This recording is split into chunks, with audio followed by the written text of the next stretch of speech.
దేవుని ఘనమైన నామమునకు మహిమ కలుగును గాక.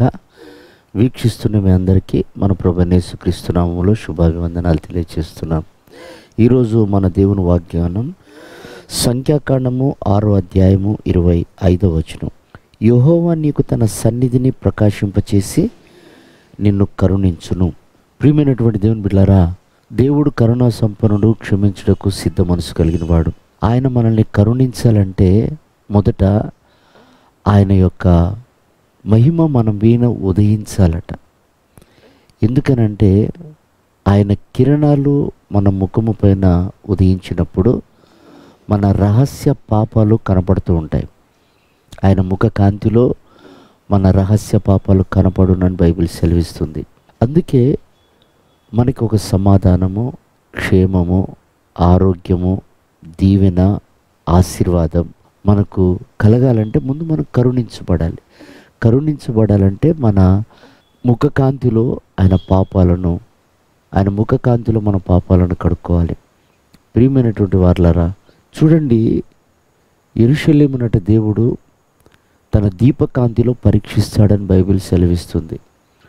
దేవుడు పరీక్షించేవాడు, పరిశోధించేవాడు.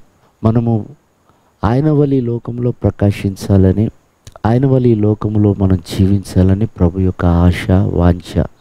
కనుక మనం కనికరించబడ్డప్పుడు దేవుడి కార్యాలు మనలో జరుగుతాయి.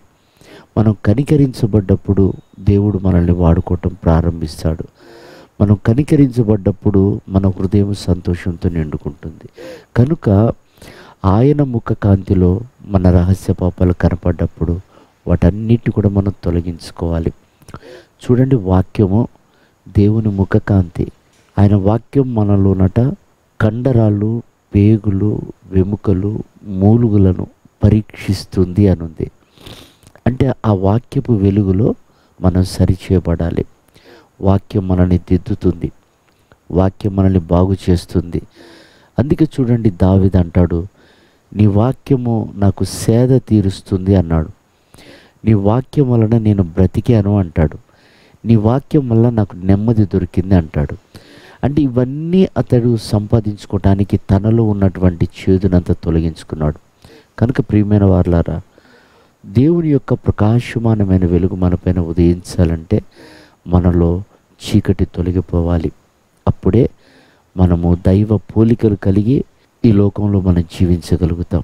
నిశ్చయంగా ఈ చివరి దినాల్లో వాక్యానికి ప్రాధాన్యతనిస్తూ వాక్యపు వెలుగులో మనం సరిచేయబడుతూ ఆయన రాకడకు ఆయుధపరచబడదాం. ప్రభు అట్టి కృప మనందరికీ దయచేయను గాక. ఆమేన్.